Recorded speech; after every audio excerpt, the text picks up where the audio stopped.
మీరు టైటిల్ చూడగానే కొంతమందికి కోపం రావచ్చు, కొంతమందికి ఆత్రం రావచ్చు. మొత్తం ఈ వీడియో చూసిన తర్వాత దీనిపైన మీ అభిప్రాయాన్ని తెలియచేయండి. తిట్టాలనుకుంటే తిట్టండి, పొగడాలనుకుంటే పొగడండి, నిజాలు మాట్లాడాననుకుంటే నిజం మాట్లాడావని చెప్పండి. కానీ ఈ దేశానికి కాంగ్రెస్ చేసిన త్యాగాలు, కాంగ్రెస్ చేసిన మంచి పనులు, కాంగ్రెస్ చేసినటువంటి గొప్ప ధార్మిక సేవా కార్యక్రమాలు, ఈరోజు ఈ దేశం ఇలా ఉండడానికి కారణం కాంగ్రెసే. చాలామంది కాంగ్రెస్ని ఎందుకు తిడుతున్నారో నాకు అర్థం కావడం లేదు. చాలామంది కూడా కాంగ్రెస్ పైనటువంటి విమర్శలు చేస్తున్నారు. కానీ కాంగ్రెస్ ఈ దేశానికి చేసినటువంటి సేవలు ఏంటో చెబుతాను, వినండి.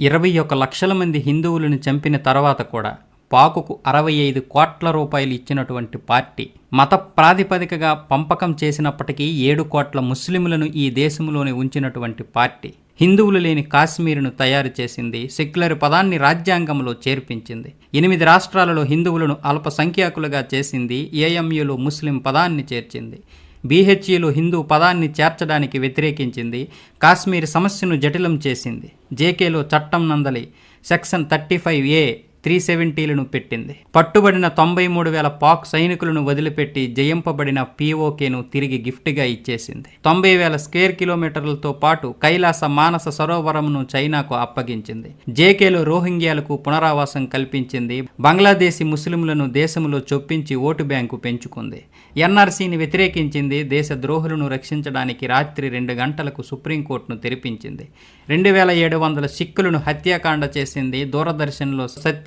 శివం సుందరం లోగో తొలగించింది, కేంద్రీయ నవోదయ విద్యాలయ లోగో నుండి అసతోమా సద్గమయ శ్లోకాన్ని తొలగించింది, వందే మాతరంను రాష్ట్రగానంగా దేశీయ గీతంగా పాడకుండా నిరోధించింది, 26/11 దాడి వెనుక హిందువుల పాత్ర ఉందని చెప్పగలిగింది, నా న్యాయవాదులే దేశానికి కీడి చేసే గ్యాంగులను మరియు నక్సలైట్ కేసులను వాదించేలా చేసింది, దేశంలో ఎమర్జెన్సీ పెట్టి ప్రజాస్వామ్య గొంతును నొక్కించింది, భారత మాతాకి జై అంటే వందే మాతరం మొదలగు నినాదాలు ఏ రైలులో లేకుండా చేసింది, 1966లో గోరక్షణ కొరకు ఉద్యమించి గోభక్తులైన 100 మంది సాధువులను తుపాకీ గోళీలతో హత్య చేయించింది, హజ్ యాత్రకు సబ్సిడీ ఇచ్చి అమర్నాథ్ యాత్రకు ట్యాక్స్ వేసింది, సోమనాథ మందిరం నిర్మించుకున్నాడని సర్దార్ పటేల్ని విరోధించింది, సోమనాథ మందిరాన్ని ప్రారంభించబోయే రాష్ట్రపతి డాక్టర్ రాజేంద్ర ప్రసాద్ను విరోధించింది, RSSను ముస్లిం బ్రదర్హుడ్ లాంటి ఉగ్రవాద సంస్థగా చెప్పగలిగింది, శ్రీరాముడిని కల్పితంగా చెబుతూ అఫిడవిట్ ఇచ్చింది, అట్లాగే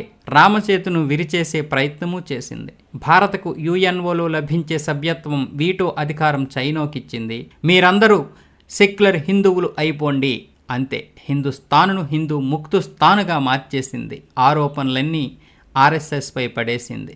అర్థమవుతుందా ఏం చెబుతున్నాను?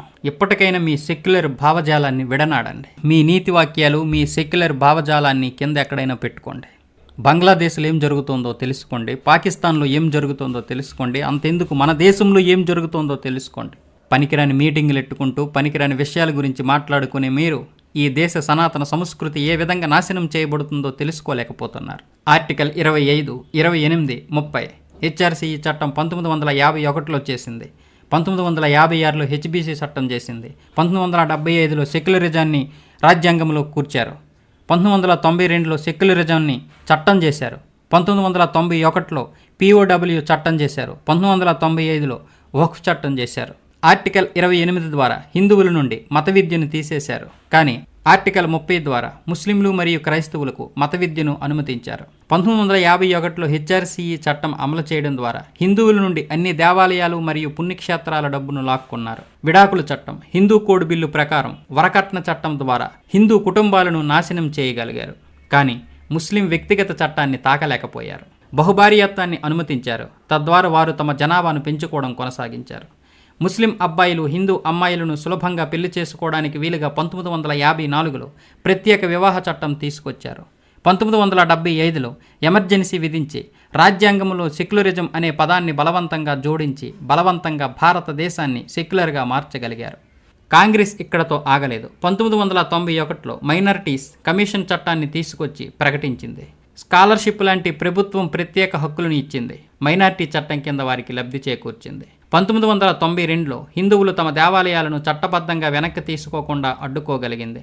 అలాగే ప్రార్థనా స్థలాల చట్టం ద్వారా హిందువుల నుండి 40,000 దేవాలయాలను తీసుకున్నారు. వాటిపైనే ఇప్పుడు మసీదులు నిర్మించారు. కాంగ్రెస్ ఇక్కడతో ఆగిందే. 1995లో ముస్లింలకు ఏదైనా భూమిని క్లెయిమ్ చేసుకునే హక్కును కల్పించింది. వక్ఫ్ చట్టం ద్వారా హిందువుల భూమిని లాక్కొని భారతదేశంలో ముస్లింలను 2వ అతిపెద్ద భూ యజమానులుగా చేసింది. 2007లో ఎస్సీలోని రామసేతు అఫిడవిట్లో శ్రీరాముని ఉనికిని తిరస్కరించగలిగింది. అలాగే 2009లో కాంగ్రెస్ కాషాయ తీవ్రవాదం అనే పదాన్ని రూపొందించడం ద్వారా హిందూ మతాన్ని తీవ్రవాద మతంగా ప్రకటించినప్పుడు హిందూ వ్యతిరేక క్రూసెడ్లో పీక్ పాయింట్గా మారింది. కాంగ్రెస్ క్రమంగా మరియు తెలివిగా హిందువులను బహిర్గతం చేస్తూనే ఉంది. హిందువుల హక్కులను ఒక్కొక్కటిగా లాగేసుకుంటూనే ఉంది. ఇప్పుడు హిందువులు అన్నింటికీ పూర్తిగా దూరం అయ్యారు. తమాషా ఏంటంటే మనకి కూడా మన హక్కులేంటో తెలియకపోవడం, కాంగ్రెస్ ఎన్ని లాక్కుందో మనకు తెలియకపోవడం. ఎందుకంటే మనం సెక్యులర్లం, మన భావజాలమే అలాంటిది. హిందువులకి సొంత దేవాలయాలు లేవు, వారి స్వంత మత బోధనలు లేవు, వారి భూములు వారి శాశ్వత ఆస్తి కాదు, మరియు హిందువులు ప్రశ్నలు కూడా అడగరు. మసీదులు మరియు చర్చిలు స్వతంత్రమైనవి. మరి దేవాలయాలను ఎందుకు ప్రభుత్వం కింద ఉంచబడ్డాయి?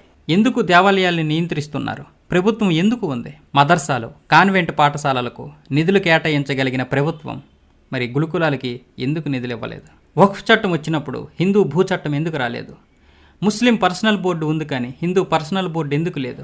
భారతదేశం సెక్యులర్ దేశం అయితే ఇక్కడ మెజారిటీ మైనారిటీలు ఎందుకు ఉన్నారు? పాఠశాలల్లో రామాయణం, మహాభారతాలు ఎందుకు బోధించరు? హిందూ మతాన్ని నాశనం చేయడానికి ఔరంగజేబు ఉపయోగించిన కత్తిని ఉపయోగించింది కాంగ్రెస్.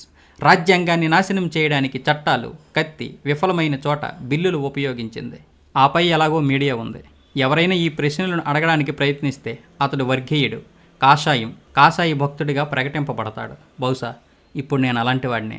బహుశా మీలో ఎంతమంది నాకు ఈ విధంగా కామెంట్లు చేస్తారో కూడా. 1950 నుండి హిందువులు నెహ్రూ మరియు అతని కుటుంబంచే హింసింపబడ్డారు కాదా? హిందువులు భారీ మూల్యం చెల్లించుకుంటూనే ఉన్నారు. చాలా సంవత్సరాలు కాంగ్రెస్ ప్రభుత్వాల నుండి నష్టపోయారు. హిందువులు బానిస మనస్తత్వం నుండి బయటపడి శివాజీ మరియు మహారాజా ప్రతాప్ సింగ్ లాగా మారాల్సిన సమయం ఇది. హిందువులకు ఇంత కీడు చేసిన ఒక్క పార్టీ కూడా మనకు అవసరమా? నిందల కాంగ్రెస్పై మాత్రమే ఉండకూడదు. రాజకీయ కారణాలతో ఎప్పటికప్పుడు కాంగ్రెస్తో పొత్తు పెట్టుకున్న ప్రాంతీయ పార్టీలు కూడా దోషులే. హిందూ మెజారిటీ దేశంలో ఇదంతా ఎలా జరిగింది? నానక్ ముందు సిక్కు లేడు, యేసు ముందు క్రైస్తవు లేడు, మహమ్మద్కు ముందు ముస్లిం లేడు, ఋషభదేవునికి ముందు జైనుడు లేడు, బుద్ధుడికి ముందు బౌద్ధుడు లేడు, కార్ల్ మార్క్స్ ముందు వామపక్షవాది లేడు. కానీ కృష్ణుడి కంటే ముందు రాముడు ఉన్నాడు, రాముడి కంటే ముందు జమదగ్ని ఉన్నాడు, జమదగ్ని కంటే ముందు అత్రి మహర్షి ఉన్నాడు, అత్రి కంటే ముందు అగత్స్యుడు ఉన్నాడు, అగత్స్యుడి కంటే ముందు పతంజలి ఉంది, పతంజలి కంటే ముందు కనద్ ఉంది, కనద్ కంటే ముందు యాజ్ఞవల్క్యుడు ఉన్నాడు, యాజ్ఞవల్క్యుడి కంటే ముందు సనాతన వేదాలన్నీ ధర్మబద్ధమైనవి ఉన్నాయి.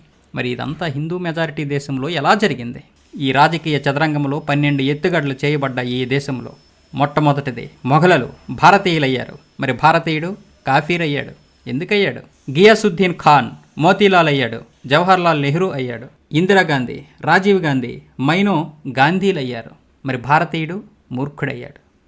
మోమిన్ కాశ్మీరీ అయ్యింది, కాశ్మీరీ పండితులు చరణార్థులయ్యారు. బంగ్లాదేశీ బెంగాలీ అయ్యింది, మరి బెంగాలీ హిందూ బయటవాడయ్యాడు. సైనికులు కిల్లర్స్ అయ్యారు, స్టోన్ ఫెల్డర్స్ ఉద్యమం అయ్యింది. మరి సైన్యం మానవ హక్కుల ఉల్లంఘన అయ్యింది. తుకుడే గ్యాంగ్ దేశభక్తుడయ్యింది. మరి దేశభక్తులు బ్రాండెడ్ హార్డ్ కోర్ తీవ్రవాదులయ్యారు. మృతదేహాల ఖననంలో ఫైర్ కలపవాడి దహనం చేయడం వలన పర్యావరణ ఆందోళనగా మారింది. మరి ఖననంలో సమాధులు, కత్తి భూమిని వృధా చేయడము జన్మ హక్కు అయింది. రాఖీలో ఉపయోగించబడిన ఉన్ని గొర్రెలు బాధ అయ్యింది. మరి బక్రీదులో వేలాది మేకల వధ స్వతంత్రం అయ్యింది. బుజ్జగింపు సెక్యులర్ అయ్యింది. సారూప్యత కమ్యూనల్ అయ్యింది. ఆర్ఎస్ఎస్ ఉగ్రవాదిగా మారింది. వసామాజీ, హఫీజ్ సాహెబ్ మరియు హురియతులు శాంతి శిఖరములుగా మారాయి. భారతమాత చిరకాలం జీవించు అనే పదం అంటే భారత మాతాకి జై అన్న నినాదం కమ్యూనల్ అయ్యింది. మరి భారత్ తురే తుకుడే హోంగే ఏమయ్యింది? భావ వ్యక్తీకరణ స్వేచ్ఛ అయ్యింది. విభజించు మరియు పాలించు అనేది నియమమయ్యింది. సబ్కా సాత్ సబ్కా వికాస్ అనేది జుమ్లా అయ్యింది.